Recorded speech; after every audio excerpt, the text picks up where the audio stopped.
Hello and welcome to another episode of Rose Guns Days. We're on season 3, episode 9 at the moment. So we're getting there. We're getting closer to, well, the end of this season, I guess, but also the plan. Hopefully in this episode.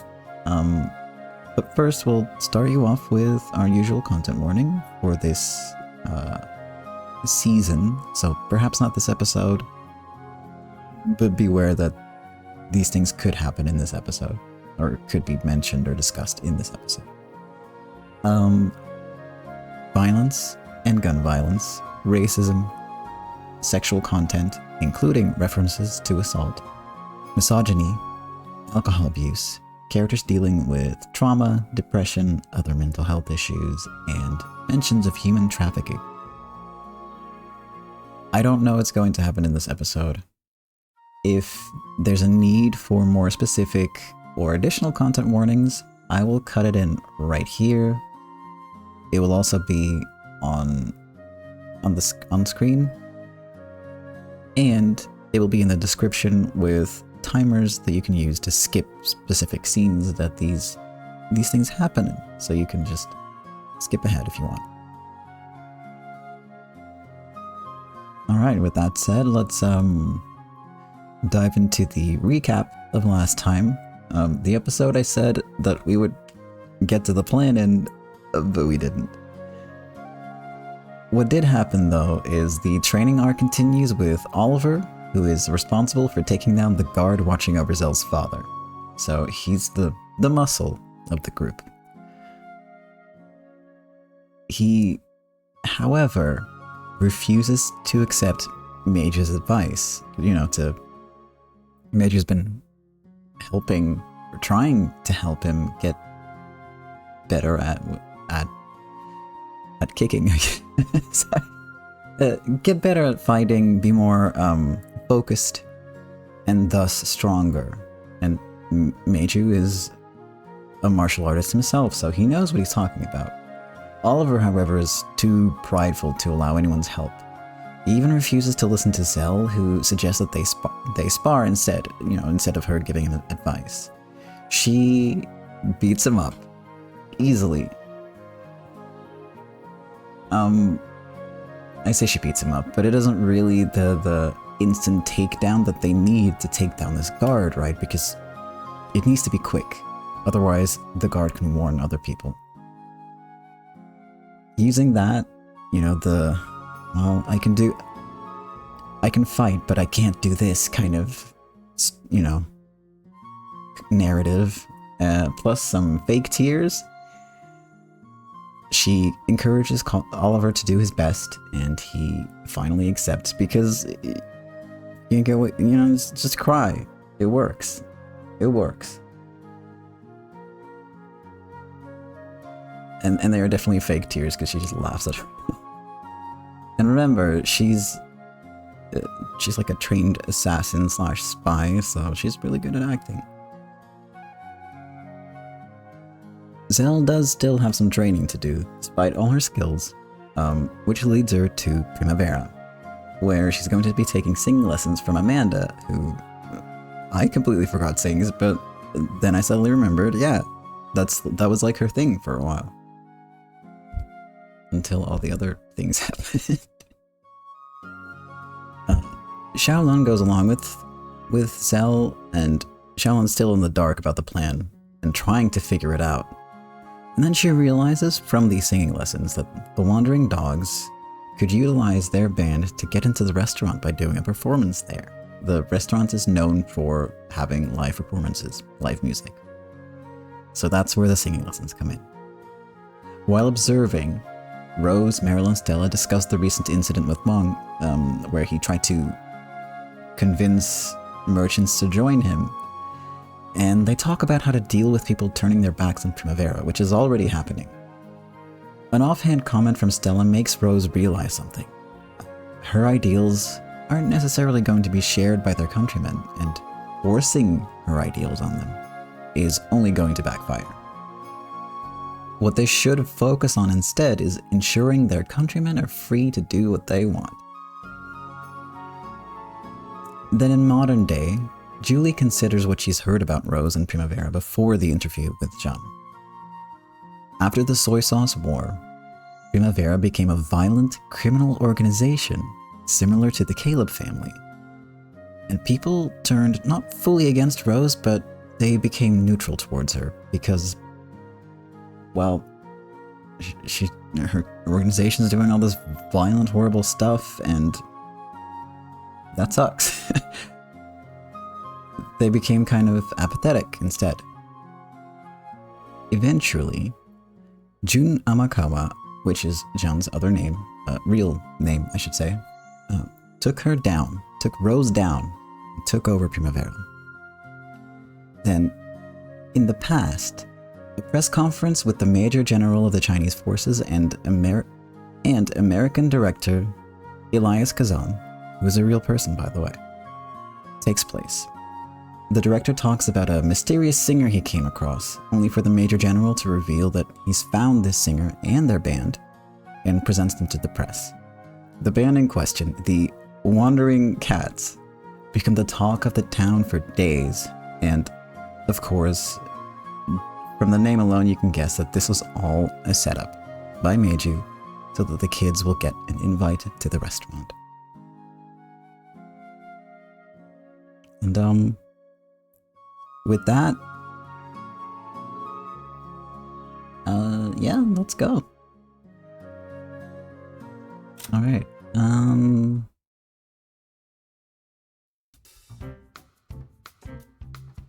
we left off with Charles going, "Awesome! All the newspapers are talking about us." Does this mean we're about to make our worldwide debut? Don't get cocky, fools. It's just a farce Meiju-san set up. Still, it feels good. Now, we just need Meiju-san to get us into that restaurant as guest performers.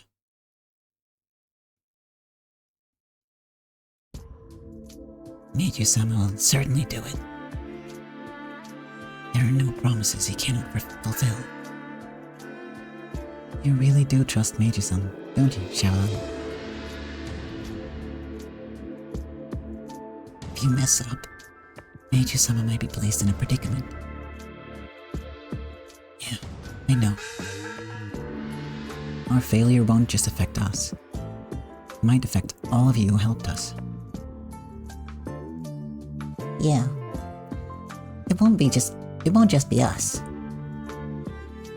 We'll make absolutely sure we don't screw up. We understand. That tiny girl there is doubting us, is she? She doubts this ridiculous plan will actually work. Yeah, which is very understandable. If you're still immature, I'll stop this plan even if it means cutting all the tendons in your legs. Everyone, it looks like Xiaolan wants to test us to see if we can really do it. Fine with me. Perfect. True. If we can't even pass a test, we'll never be able to do the real thing. Sure, Zell. Tell her we'll do any test she wants. They say they'll take any test you want, Xiaolan. We'll make sure you're satisfied.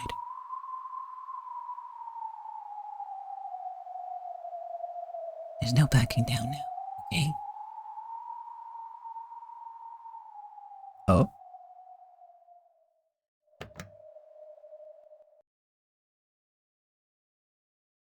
I don't think we're gonna get to the plan this episode.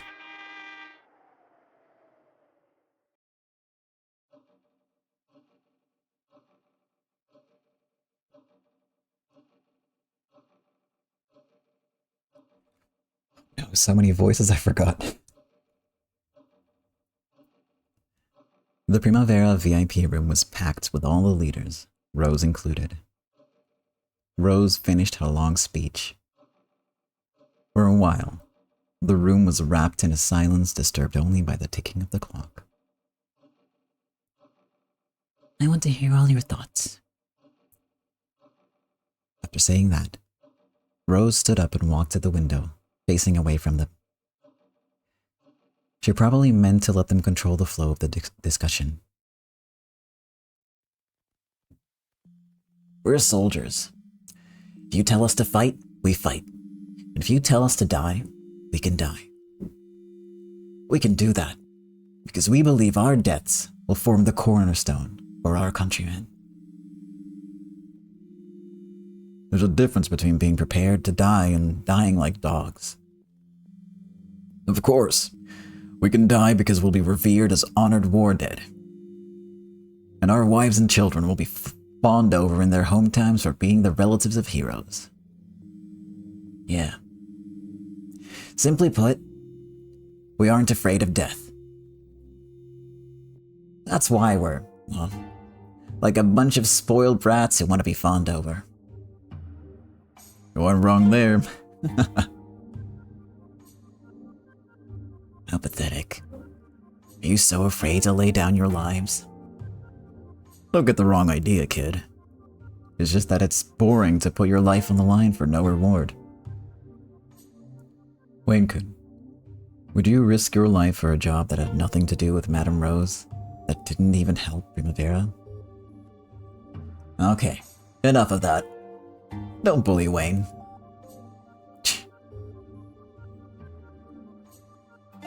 The bosses all wore uncomfortable or vague expressions. Apparently, they hadn't fully accepted the decision that Rose had made. However, they also knew this was the best possible plan. To protect the lifestyles of their fellow Japanese. To protect the future of their countrymen. Something that seemed to be the best choice for this era might not be the best choice for the future. When making a choice with the future in mind, it's possible that the choice will seem far from ideal for the current era. Such a decision might be applauded in the future, but it would probably be showered with criticism in the current era. How often it appears that heroes, politicians, and artists are appreciated in the future. How often it happens that they go unappreciated, even criticized, and end their lives in disappointment. And even if they believed they would be appreciated in the future and bet their lives on it, no one could guarantee that they ever would be appreciated.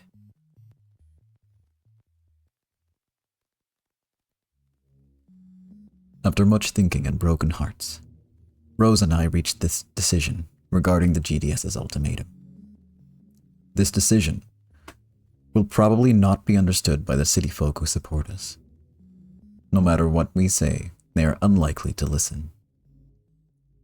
And they will probably believe that we, the ones who stood up to protect their countrymen, have betrayed them, and they will criticize us for it.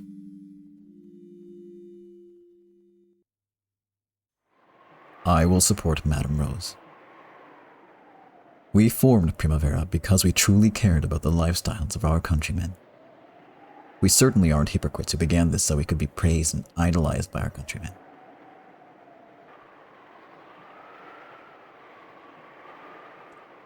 This is basically the foundation of mafias.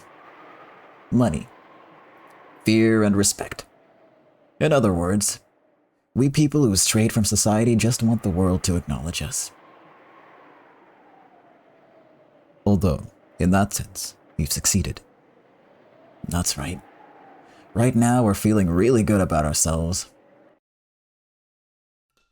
When we walk through the city folk treat us like heroes. When we came back from the battlefield, no one greeted us with waving flags. And now, we've finally gotten what we wanted. Of course we wouldn't dislike it. You're asking us to turn that all around and let it go.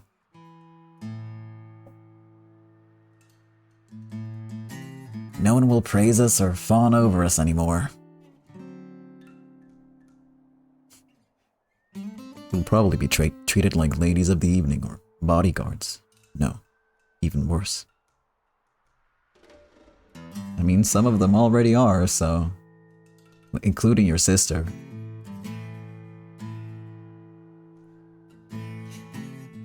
In the end, we are women of the shadows. From the start, we'd already fallen as far as we could fall. That's true enough.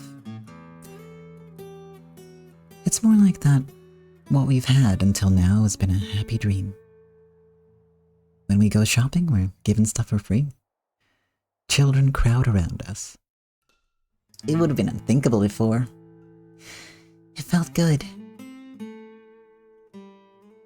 Oh, I see what you're saying. It's like they're gonna go back to where they started.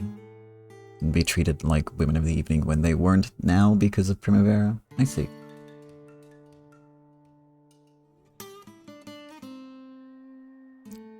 Will you women accept this? Of course, Consigliere. Ever since we started as ladies of the evening, we never intended to be saints. I agree with Rose, too. How long are you gonna... How... Boy, Meryl. How long are you guys gonna long for mommy's breast? You're in a tray that can't be bragged about under the sun, right? How many of you are saints with no blood on your hands? Let's go back. Back to being people hated by the city. Isn't doing dirty jobs that no one wants to what the underworld's all about? There's like people in my hallway and I don't want them to hear me do the Meryl voice. I'm sorry.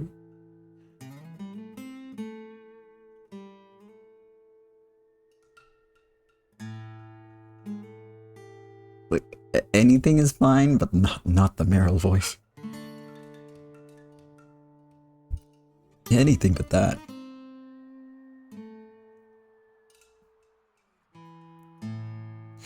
Any babies who are playing at Mafia while wanting to be fawned over can go home, okay?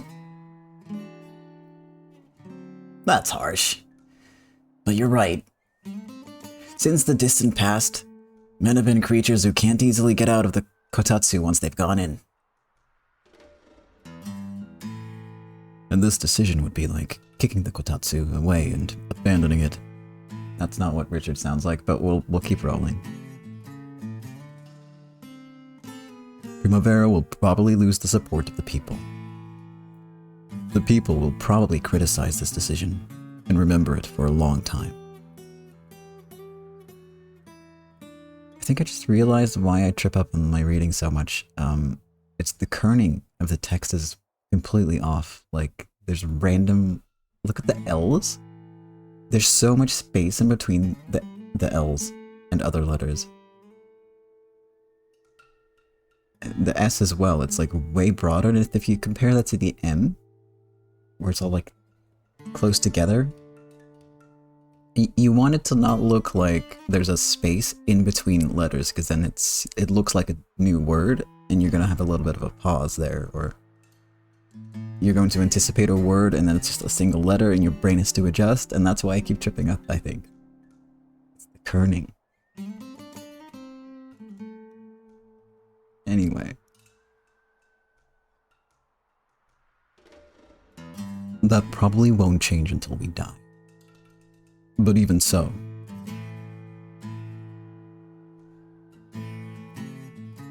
I'm certain that this is the best decision for the Japanese people.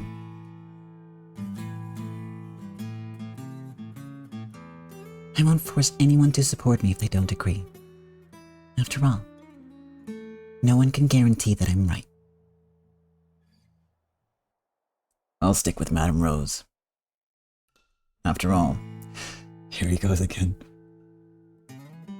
I'm an unpopular stray dog. I'm not built to get smiled at and fed by passersby. Buddy, you have a fan club. You have a... Wayne. You have a fan club. Don't... Yeah, what? You have a literal, real fan club. I'm such a loner. I have people like following me and emulating me, trying to do whatever I do. Yeah, I'm a lone wolf. Okay, bud. Sure.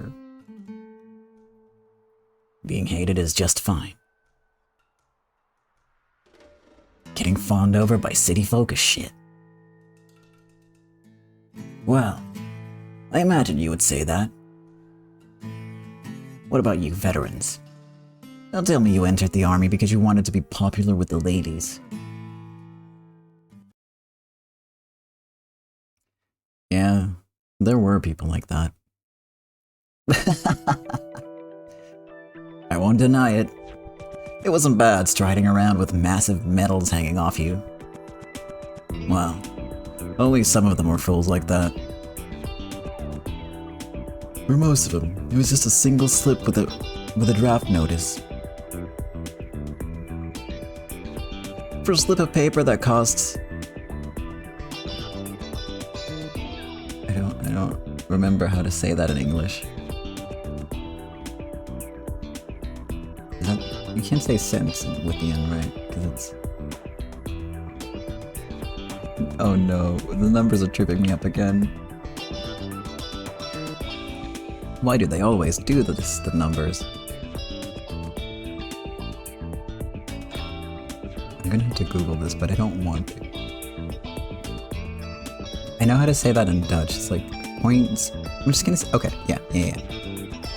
For a slip of paper that costs 0.015 yen to post, everyone would cry and give a tearful farewell to their child. That takes me back. In the end, they're soldiers. Unless someone orders us to go out and die, the best we can do is drink and be a burden to our wives and children. So many of these dudes are unmarried and are saying things like our wives and children as if they have them.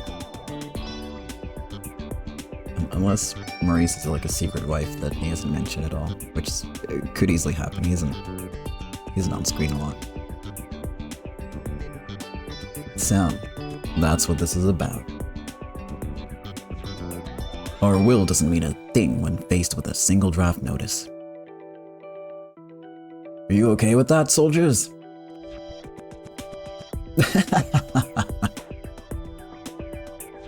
You're our leader, and the Madam is the god who rules above you. If the great and mighty Madam has issued a decree for this big fight, we can't refuse. After all, we're a bunch of hated fools. Best if fools act like fools and try not to think about complicated things. And hated people better act like hated people, and get hated like hell. Madam, you sit at the peak. We'll obey you. And anyway, what Wayne-kun said makes sense. Huh?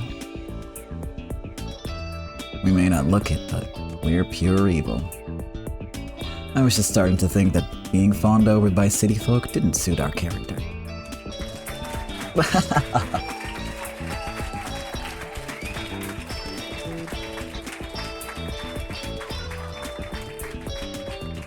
Rose, it seems we have a decision. Thank you, everyone. Thanks for deciding to walk down this thorny path with me. The city folk will probably turn on us. I'm sure it'll be painful and sad. But I'm sure that someday, even if it's in the distant future, our countrymen will understand. And so, Madame Rose's decision was met with unanimous approval. It marked the end of the strange season where they were fawned over by their countrymen, despite being members of the underworld. They would be abused and scorned.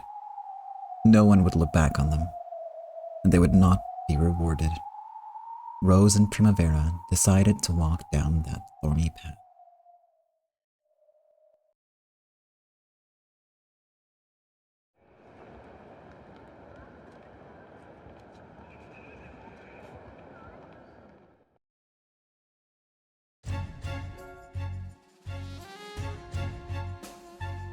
Seems like the plan won't begin until Oliver secures the room where your father is being held.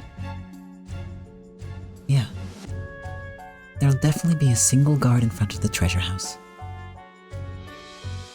That is, if you're lucky. There may be 2 guards. When Xiaolon motioned with her hand, 2 GDS bodyguards who had been calmly leaning against the wall came forward.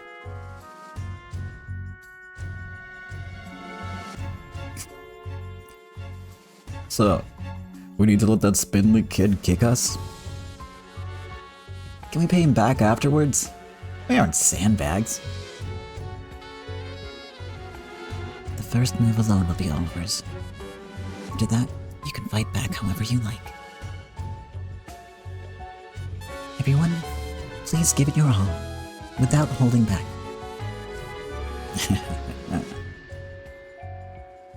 Sheesh. She brought out some tough ones. It'll be no problem for Oliver. An easy win. I know.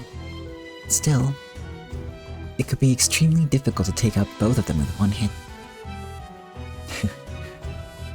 And so I get a second helping right from the start. Perfect. The more training partners to test the kicks I learned from Lee Meiju, the better. Major-san gave you his stamp of approval. Believe in yourself. What about you, Zell? Do I have your stamp of approval? Of course. Okay. No problem. Zell, some Chinese, please. Call for some help to carry those 2 big guys to a bed. I heard the boss taught you how to kick. I'll let you use my chest to see just what you've got. What? I'll let you use my chest to see just what you've got, okay? If you get a fail, you'll be getting the rest of your training from the boss on a hospital bed. You're ready whenever you are. Oliver, good luck. Uh-oh. Uh-oh. Oh, we don't get I don't get to horribly mess up his performance? Okay. Oh, he hasn't started yet. Oh no. After jumping a little and loosening up his body, Oliver let out a deep breath. I thought that was like the thunk of the bodyguards falling over for some reason. Apparently, he had completely emptied his lungs. Xiaolon immediately recognized it as a unique breathing technique Major used to concentrate during real battles. Oliver slowly walked forward, closing the distance between them. He walked with a neat, quiet gait. He hid the sound of his footsteps well. This style of walking was the foundation of the assassin's techniques he'd learned from Meiju. When the bodyguard saw this, they went pale. They earned their food money from fighting. They could feel the unique, well-polished killing intent. So they reacted reflexively. Even though Oliver was supposed to get the first move, they moved first. Right before it came, they sensed that Oliver's first attack, which they were supposed to let hit them, was something to be feared. Here we go.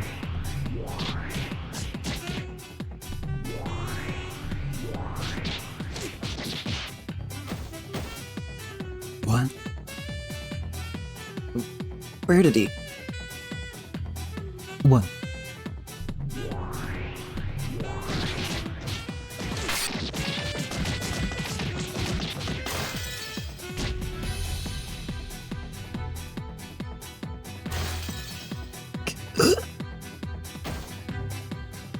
Two.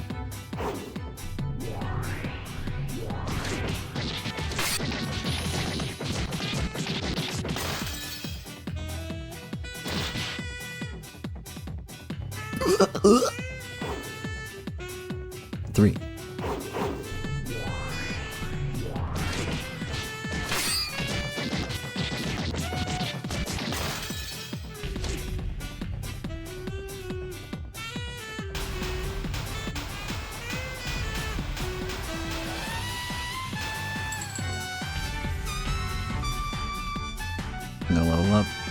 or down, or I don't know.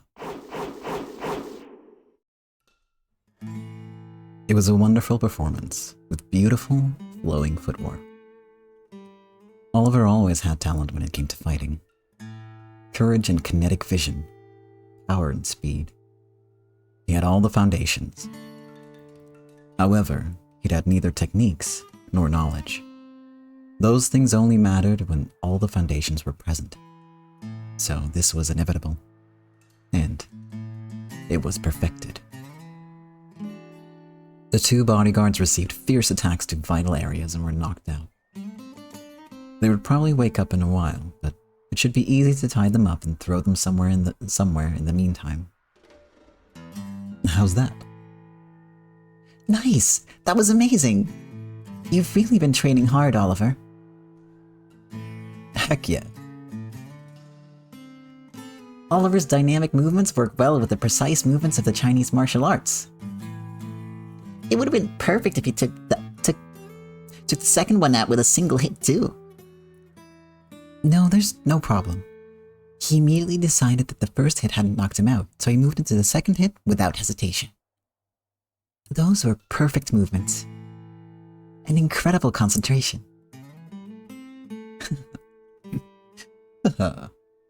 We're the Wandering Dogs. Like I'd let a screw-up of mine shame Zell. Shame? You're my pride. Oliver looked embarrassed and fairly pleased with himself. On the inside, his heart must have been racing, wondering what would happen if he failed.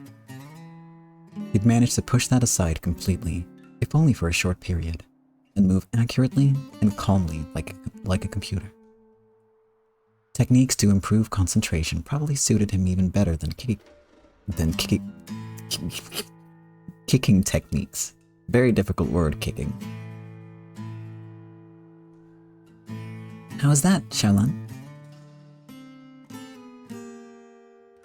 Eventually, the knockdown bodyguards began to come around. Then, they shrugged with forced smiles. It's one badass brat. That precision's definitely the boss's kick. Spellbound. Xiaolan, they pass. This brat can do it. Do you want to test us next? I don't need to test you, Otorobi. I trust you. I'll test those two. For Xiaolan, there was a huge difference between people she trusted and people she didn't. That, in addition to her behavior, was very much like a cat. Alright, perfect. So, how are you gonna test us? Let's move. It won't be a test in such a bright place. Yeah. It'll probably be pretty dark inside the restaurant after all.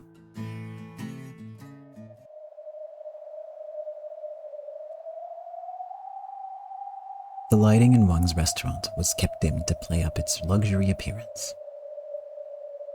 It didn't matter much for Oliver's close-range fighting, but it would be an important factor for the two who had distant targets. It'd be no excuse if the lighting on the day of the plan was darker than expected and made them screw up.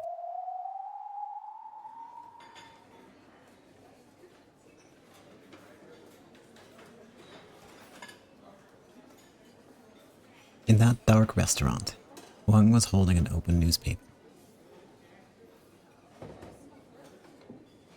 On it was an introduction to the Wandering Cats, a songstress and her band from the alleys.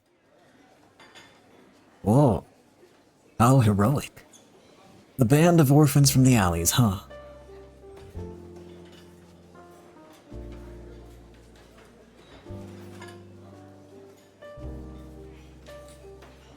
I'm sorry, I just got really distracted by the fact that they're wearing like inverse colors, their jackets.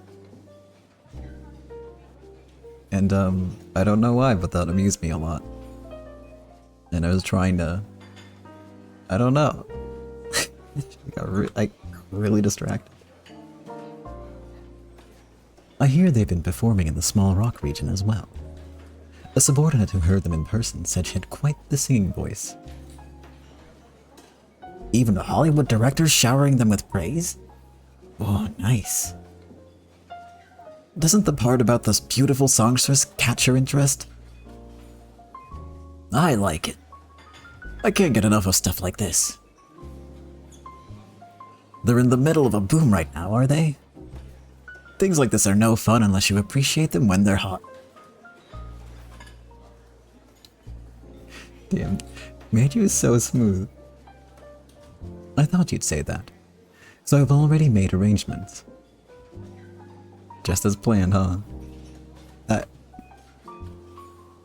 It's really satisfying seeing Wang just walk directly into this trap, basically. Very impressive.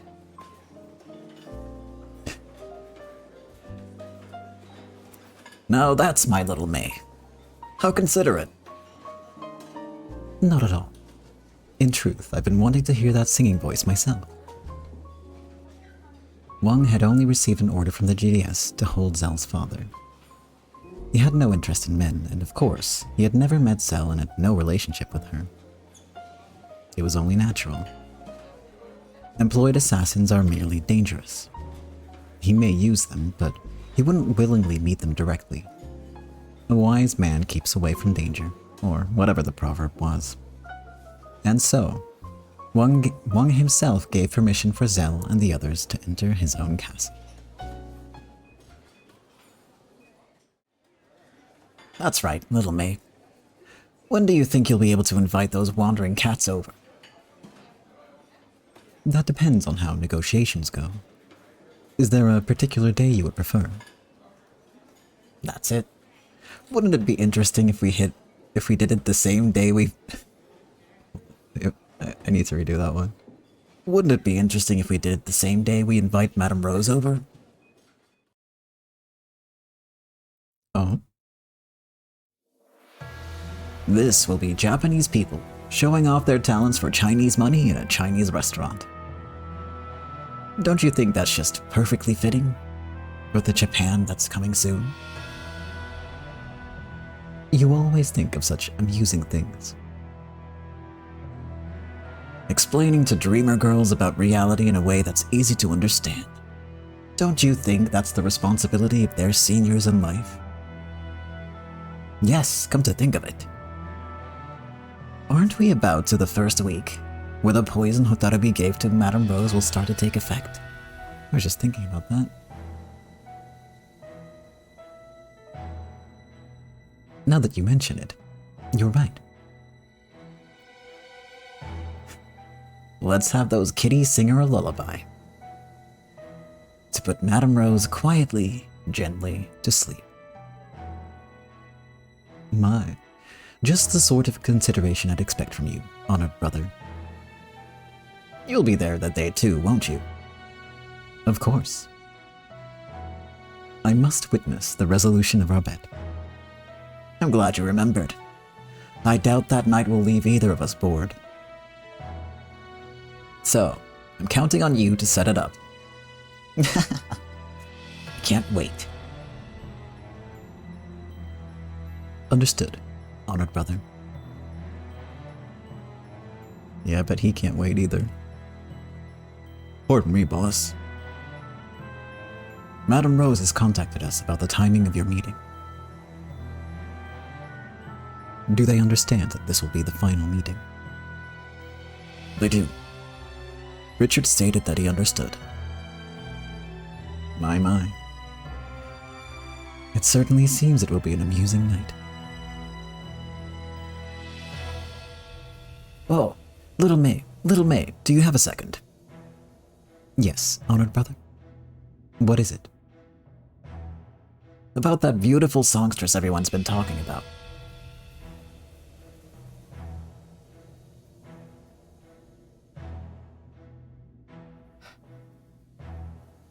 Can you get her to wear a china dress with a slit that really digs in? You really are fond of that, aren't you, honored brother?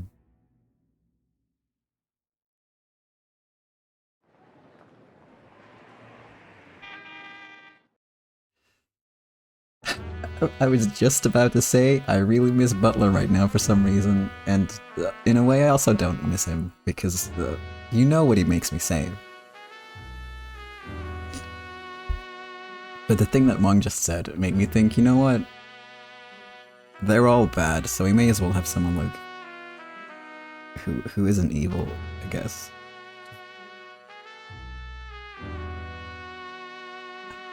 I don't know where I'm going with this, but I missed him. And then he shows up, wow. I see. With the GDS, huh? I'm really sorry. After all you've done with us. Well, no helping it. If this is Primavera's decision... Distribution, huh? Scary. It really is the blood vessel of the country. In June of this year, 1948, a massive incident occurred in which distribution threw the fate of a nation into chaos. The Soviet government blockaded West Berlin. They cut off all lines of distribution. In later years, this would be known as the Berlin Blockade. After Germany lost the war, it was split into East and West Germany. Even its former capital, Berlin, was split into an East and West Berlin. However, Berlin itself was located in East Germany. Because of that, West Berlin, which should have been part of West Germany, was isolated inside the territory of East Germany, making for a strange situation. At first, it had been easy to pass through East Germany to bring supplies to West Berlin. However, the Soviet Union, which backed East Germany, was strengthening its opposition to America, England, and France, who backed West Germany. Then, June 24th, 1948 finally came. The total blockade was set up along the land routes into West Berlin. It was a strategy to suffocate the city. It's said the Soviets hoped this would cause chaos among the people of West Berlin and lead to riots. And that, as a result, it would lead to a rise of socialism that would end with West Berlin joining East Germany. Of course, the Western camp, including America, Britain, and France, didn't intend to sit around with their fingers in their mouths. And yet, neither side wanted to spark off another war in Europe, which still hadn't healed from its wounds in the last war. At that point, the era of wars with guns and bombs ended, and the curtain opened on the era of wars via distribution. The food, medical supplies, fuel, and necessities West Berlin citizens would need were estimated at 4,500 tons. That was the amount they'd need each day.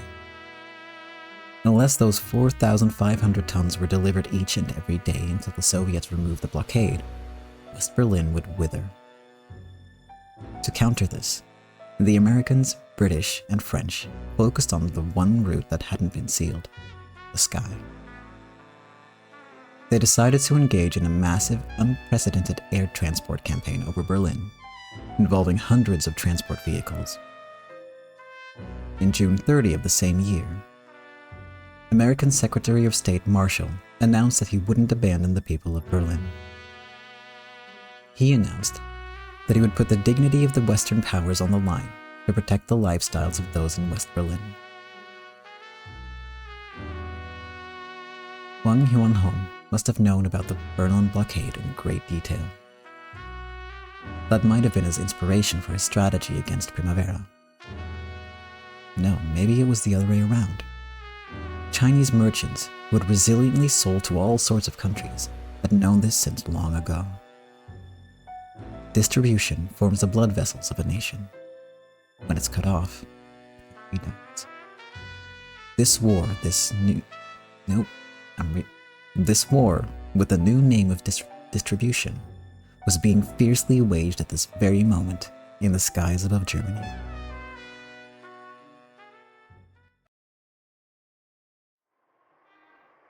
Sorry I haven't been of much help. Still, I'll take responsibility for wiping my own ass. Thank you very much, Captain. Forgive me for being a burden until the very end. Forget about it. It's not like this will kill you, Rose-chan. It's more like I should be welcoming you into our world. You said it yourself earlier.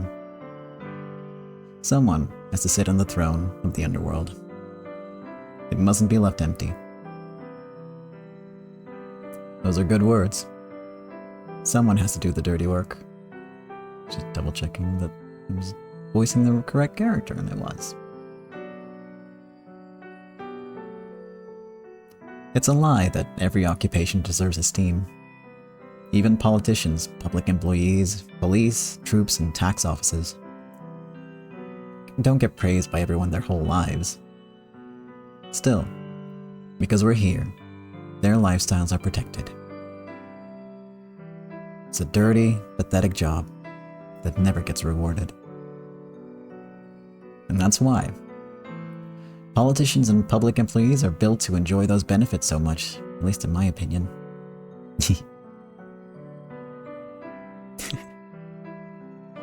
Both you and us. No. All the people in the world of the night are villains.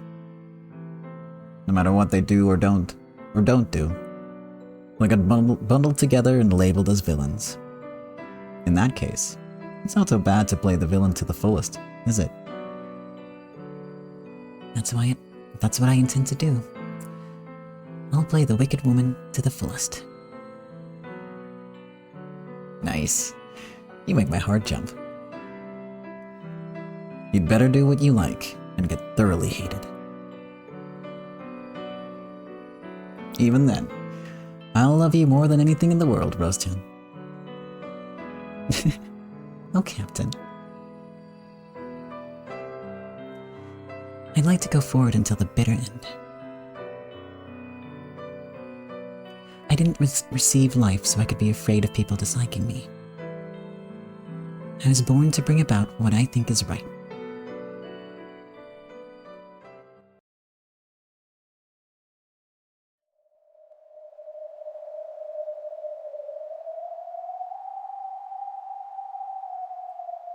At night, this storehouse was lit by only a few bare light bulbs. Shadows were pitch black. So black that, if you gazed at them, you'd start losing your sense of balance. This was just way too dark. One's restaurant was surely going to be lighter than this. Charles and Nina reached their appointed positions and heightened their concentration. The real thing starts once Oliver secures the treasure house. And then we'll decide the match.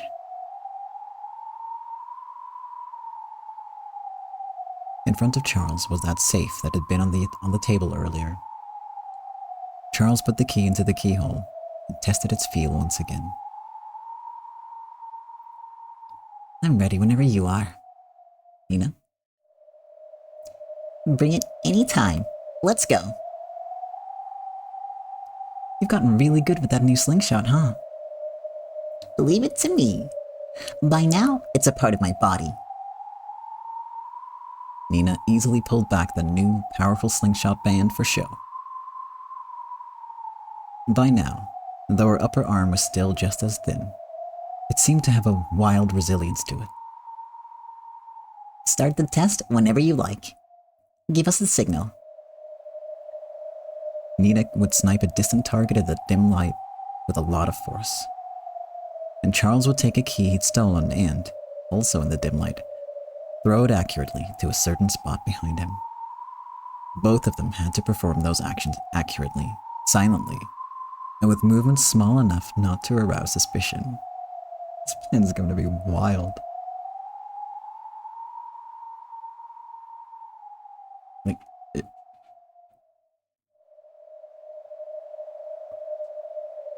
I still don't entirely know what the plan is, but considering there's all these, minute movements that must not arouse any suspicion. It's gonna be tense, I think.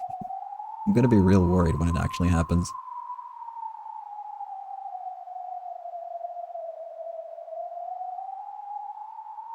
Okay, then we'll begin when Zell counts to 3.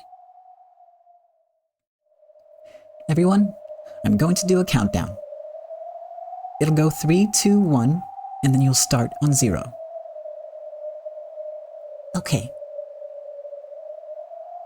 We'll do it on the first try. Are you ready too, Oliver? Oliver waved his hand in response. He alone was standing far from everyone else. That spot was Nina's sniping target. Are they... I think I figured out the plan. Oh, maybe not. He's just there to check it? Alright, fine. I just came up with a wild plan in my head, and that's probably not it, so... I'm just gonna leave that... I'm just gonna keep it to myself. There, Oliver would measure whether Nina hit her target. Bring it whenever you're ready. Don't screw up. Don't screw up, you two. Don't take us lightly. You aren't the only one who's been taking special training. Zell, turn it down.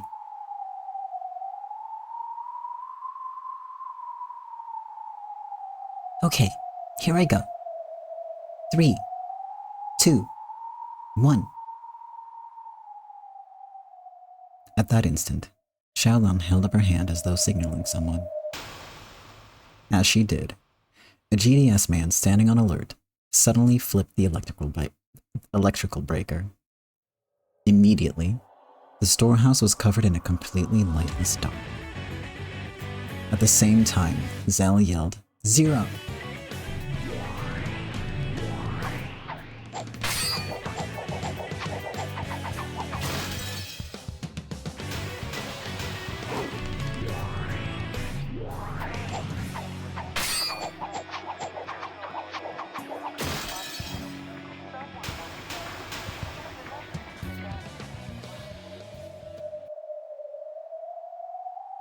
After a long silence, the man flipped the breaker back.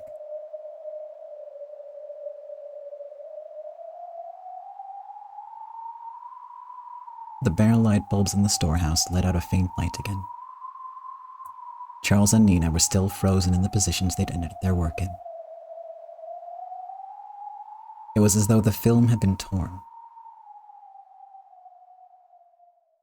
Oliver, did it work? How does it look?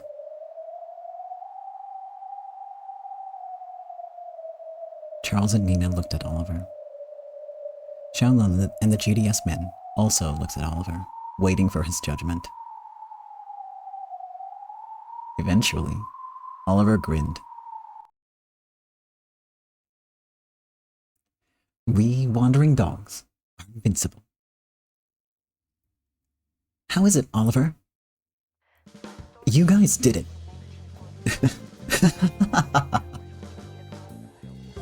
Oliver held up his hand, which grasped the projectile Nina had launched. So, okay, my crazy plan I might be correct. Theory time. The actual plan is what we just saw. Like, Charles gets... He puts the key into the mechanism, right? Throws it to Nina. Nina slingshots it to Oliver so that he can open the door. Which is kind of an insane plan, considering there are like 5 floors in between that. And they can't get caught during any of this. And there are guards on every floor. Like, how? Well, we'll see. I could still be wrong. Maybe there's like another target for the key, I guess. This is probably it, right? I mean, they don't have anyone else helping out, so. if you figured this out way quicker than I did, good job, and feel free to brag about it to me, because, yeah. I'm now realizing that this is kind of obvious, so... Anyway. It worked! Charles and Nina's concentration and special moves were no longer so frail that they relied on vision alone. Actually, it'd be even harder to do with our eyes open. Don't underestimate us. How much do you think we trained? We can make it. We can do it, you guys. Right now, the impossible's become possible. Xiaonan was stunned. There was probably no point in further testing the skills they'd gained in such a short time. But how could they use these skills to defeat Wang's castle? To steal a key from the pocket of the cautious Wang Yuanhong. To overcome the contraption that made the locks only openable while the clocks chimed. And to finish things during the short and uncertain length of time before Wang noticed that the key was missing. I mean, it needs to be really quick, which the slingshot would solve that. Yeah. It's a good plan. Even if they used some sort of magic and managed to rescue Zellen's father, they wouldn't be able to leave alive once Wang noticed that the key was gone. At worst, he might notice the absence of the key within a minute, or even a few dozen seconds. However, it was a fact that, to make this plan they were betting their lives on succeed, they had trained and mastered their respective roles. By this point, there was nothing to do but watch to see how it unfolded. Still a lot we don't know yet, like, is Charles going to steal the key as well? I mean, I'm assuming, but how are you going to get, like, close enough and then throw it without noticing? Is that why he was throwing it behind him? Probably right. But then, he would need to steal it, then get to the lock, and then throw it without it being noticed. Like, how on earth are you gonna manage that? And then how are they all gonna get out as well? And they have such a small amount of time. It's it's a bold plan. Regardless of how it would, regardless of whether it plays out the way I think it will or not. Xiaolun quickly communicated her surrender to Zhao and disappeared.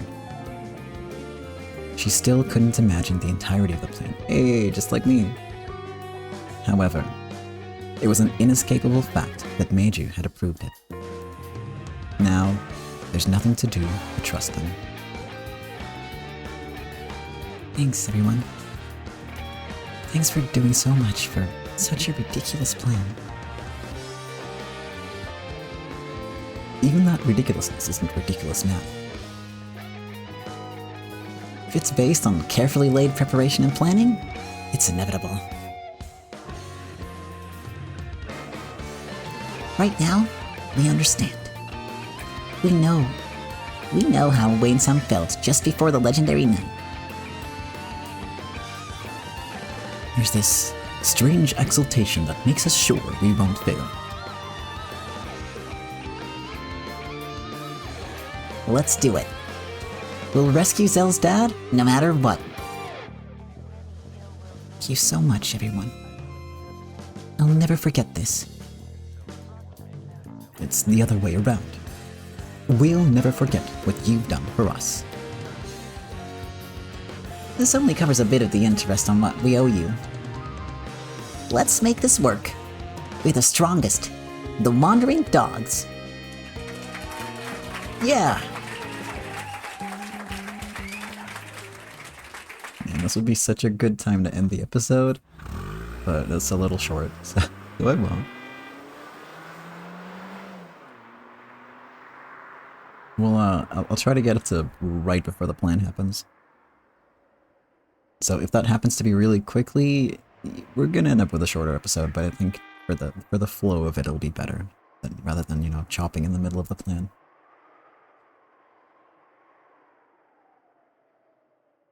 Good work. How was the captain? Good. He told us to give it our all.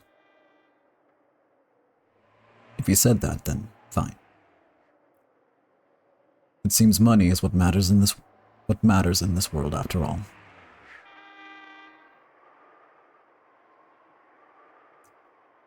Tomorrow. The time is almost upon us. They had been invited to Wang Huanhong's restaurant again. They were being asked to give their official answer to the ultimatum. This is the end of Primavera, friend of the city folk. Even so, we made the decision that we thought was best for our countrymen. I think both you and I should be proud of that, even if no one understands. However, Yuji will probably understand one day. In the distant future, when we're dead, I'm convinced that they will understand.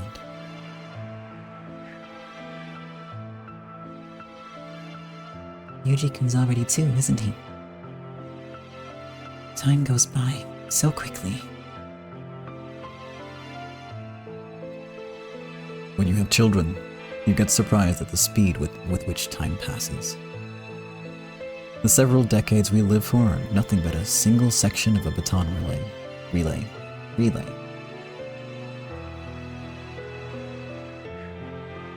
Is it baton or baton? I don't know.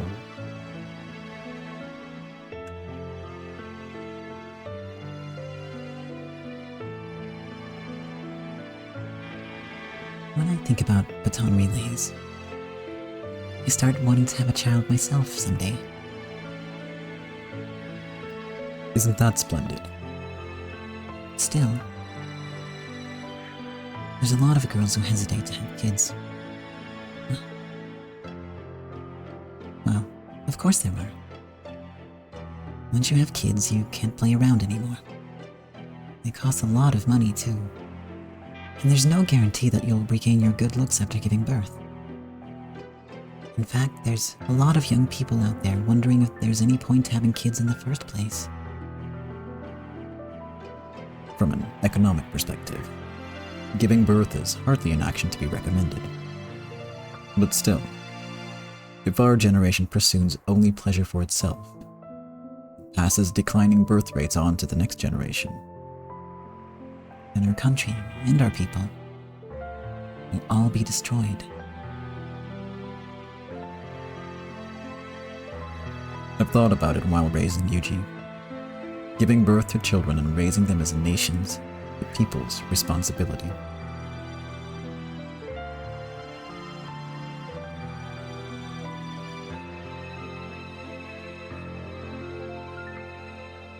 I'm sorry, I was not expecting Wayne to be in the I was not expecting Wayne to be in the car for this. That threw me off. Hey, Lincoln. Rose, you can't say it like that to the poor man. Rose.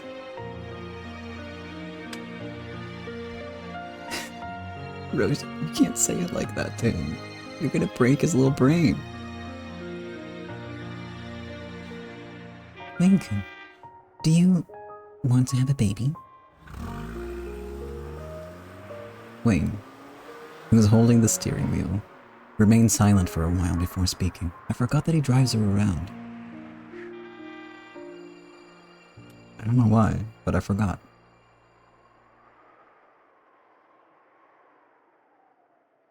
If I have the confidence I can raise him or her until they grow up. He took that he took that a lot better than I expected, and I just want to acknowledge that. He was very serious about it, which is good. I respect it. He was an orphan, he well understood the pain of kids without parents. So, Wayne's view was apparently that you shouldn't have kids if you aren't confident that you can make them happy. Certainly. But you'll be fine.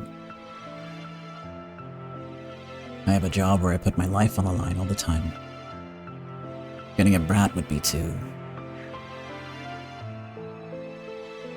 Wayne laughed, saying he wasn't interested in kids. But to Rose, it looked like he was sacrificing his right to raise kids for the sake of his ideals. Wayne caught on quickly. Rosa, please don't get the wrong idea. I'm just saying that I can't have a brat of my own. However, if the brats of my comrades are having a difficult life, I'll do all I can to prevent them from feeling the hunger I felt. It was something everyone knew. To this day, Wayne regularly gave charity to alleyway orphans. Wayne, who was still one of the leading members of Primavera, despite being the youngest, had been given a considerable amount of money by now. However, he had shared nearly all of that with children in the same circumstances he had once been in. They wanted to take legitimate jobs if at all possible, but many of them inevitably ended up falling into the dark side of society. His Wild Dogs group was also a plate for orphans like that to receive food from. You really are admirable. I can see why your kids respect you so much. Respect is meaningless. If I could sell it for bread, I'd sell it away anytime. I know I dunk him in a lot, but Wayne's a good guy, ultimately. He's just also kind of a goober, but yeah. Well said. If something happens to me, you should become consigliere and support the madam. I'll nominate you in my will. You're joking. That's not me. No, it's not a joke. You really are incredible. I wish I could be like you too, Wayne-kun. Rosa. I want to become a person who can sell the respect she has, so that children of the future can buy bread. If you must sell it, then I'll sell mine off first. Then, before that happens, I'll break open a safe somewhere and grab a pile of bills. Thanks, everyone. But I won't let you do anything like that. This can be resolved as long as I alone lick someone's shoes. I don't need respect. It's okay if I'm hated, despised by everyone, and unable to walk under the sun. After all, I'm a lady of the evening. It was strange that she had been able to walk under the sun getting thanked before now, but Rose smiled. Richard and Wayne understood the grim resolve Rose had, so they couldn't speak up. I put now and the future on a scale, and decided to choose the future. As compensation, I'll pay the now. After all, I promised him to guide and reach our destination, despite it all. If only you were here now. From what I've read in the papers, the fighting is apparently quite fierce. I hear the Independence faction is appealing to the United Nations, but I doubt the Victor Nation Club will let their colonies go. I promised him. I promised that I would revive that good old homeland in this place. However, a year after making that promise, it's becoming impossible to fulfill. very least, I need to pass what we have on, even at the cost of dirtying myself. Even if our countrymen throughout the city hate and despise you, he will. That man alone will understand you, no matter what. Of course, I understand too. We understand. That was why Rose was able to choose the thorny path. Richard, who had thought of even marriage as an economic burden, realized for the first time how important it was to have a partner.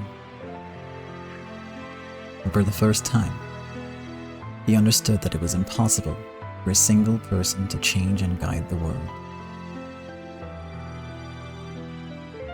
After all, the individuals known as humans are so weak and lacking in bravery. No one can remain sane after having the whole world as their enemy. However, if there's just one absolute ally whom you can always trust, who will have faith in you, then you can take on the whole world. You can find the courage to do it. Starting tomorrow, I'll be a new Madame Rose. Primavera will be a new Primavera. I am prepared. Me too. And so am I. Richard could. There wasn't any trouble in preparing to hand over the special offers windows, was there?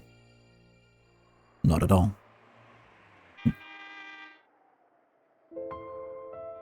Though the great and mighty Director General did it grudgingly. On the inside, he probably doesn't want to hand the City 23 special offers windows over to the Chinese. It must have been tough. Thanks for setting it up. The Union? No problems. I've applied a gag order to see that the information doesn't leak for some time. Thanks. It must have been tough too. How so? This is the path you, we, and Primavera has decided upon. Yeah. It's the path we decided on. They had already decided their answer to Wang Yuanhong's ultimatum. Would they accept Wang's demand that they hand over the special offers windows and break up the Japanese labor union, or not? If they refused, the fragile Japanese colony born in City 23 would be overwhelmed and crushed by a torrent of goods. As they'd already heard from Claudia's info, several big Japanese businessmen had already been nearly won over by the GDS. Merchants are clever. Their sense of who to bet on to make the most money almost amounts to foreknowledge. Overwhelming money and things. It was the same as that war. There was no chance of victory from the beginning.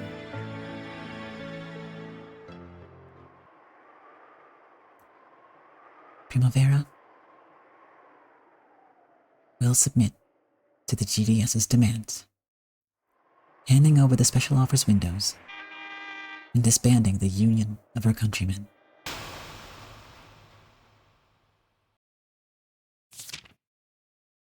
Chapter 6, Reckless Operations.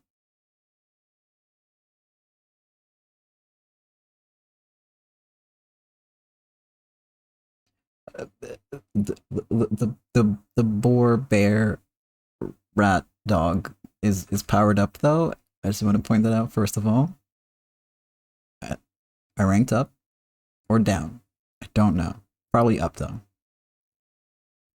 And I honestly, with the way all of this has been going and all the build up and all the in the future people are gonna hate her and they're gonna do crimes. They were already doing crimes, but you catch my drift. I actually thought they were going to go into that restaurant and be like, no, You suck. We hate you. Bye. Um, and then do some other wild plan. I did not think that this was the plan, I have to admit. Well, I don't know what happened there, but I'm baffled, I'm shocked, and I'm gonna end the episode there, I'm afraid. Because I think that's a good place to end it, and otherwise I might end up like in a whole long scene. And it's still very warm here. Wow. Yeah, no, I'm shocked. I'm actually shocked. It, obviously, you could kind of tell from the tone of the conversation, right, where it was going, and that they were going to go with it, and that was clear. But I'm still baffled. I also need to go back and look at what Wang and Meiji's bet exactly was, because that's gonna be interesting. I forget the wording of the bet. So is this now going to mean that Wang wins? Or does Meiji win? Because there's also like the plan with the kids to save Zell's dad. Which is unrelated, I guess, because it's just to save Zell's dad, but that wouldn't. Yeah, no, that's unrelated.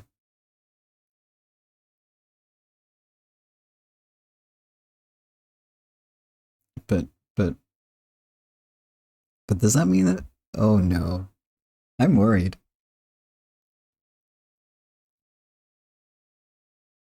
Anyway, I guess we'll find out next week how all that goes, or maybe the week after. Because that's when I'll be back with another episode. Um, I'm still shocked by this, and yeah, um, yeah. I, but I, but I want them to win though. I want. Wait. Oh, but if they give in to the demands, that's gonna suck. That's gonna be really bad for everyone. Oh no. And Meiji's like, I think he was betting on them pulling through, right? On them not taking the deal and not.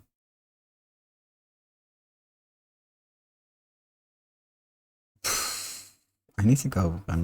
I need to go back and rewatch my own dang video. Wow.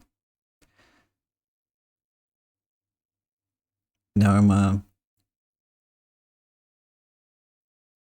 You know what? No, this is good because this is more incentive for me to start on the next episode early because now I really, really want to know what happens next, and maybe I can build up a bit of a backlog so there's less breaks. So this is good ultimately. I love to suffer because stories make me sad. Well, maybe there will be a miraculous recovery. Who knows? Maybe this is like everything goes bad and then it goes better again. Like, you know, because there's a whole there's a whole fourth season. If everything goes really really well now, then there won't be a story for a fourth season, right? So I guess I should not have expected things to go well. I guess that's on me. Hmm. But here we are.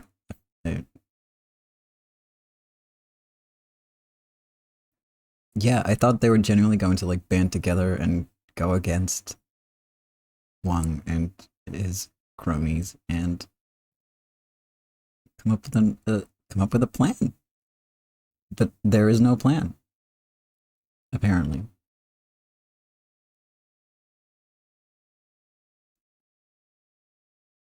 This series has been nothing but like wild plans so far, and That's not true. There's been other moments where I was like, oh no, everything's going bad, and that's just kind of it. Sometimes things go bad. I'm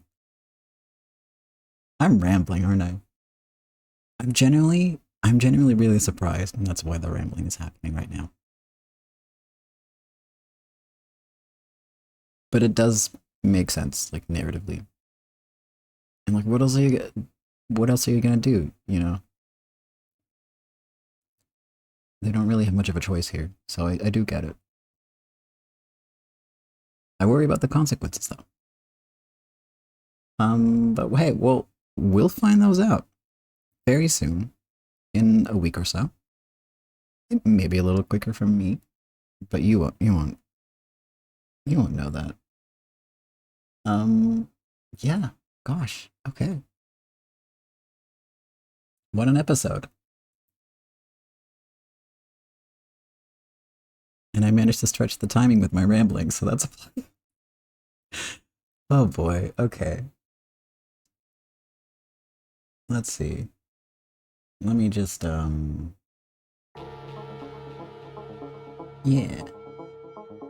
Get a little background music going for the outro. Because before I end this episode, I still have to say thank you for watching. I really appreciate it. I hope you enjoyed it, and if you have any crazy ideas for what the plan is, let me know. If you figured it out way quicker than I did, or, you know, landed on a completely different conclusion, I'd love to hear about it. And, I'll see you for the next one. When I think finally we're actually going to get to the plan this week, unlike like 3 weeks ago when I said, oh, next week maybe we'll find out, and then it was another 3 weeks. This time it's real. I think. Maybe. I hope. Nah, it's probably gonna be plan time, heist time next week. Yeah. So with that, I wish you a good evening, a good day, a good heist. Yeah. May the heist that you've been planning go really, really well, and may it pay off. Okay. Thanks again for watching. See you next time. Bye-bye.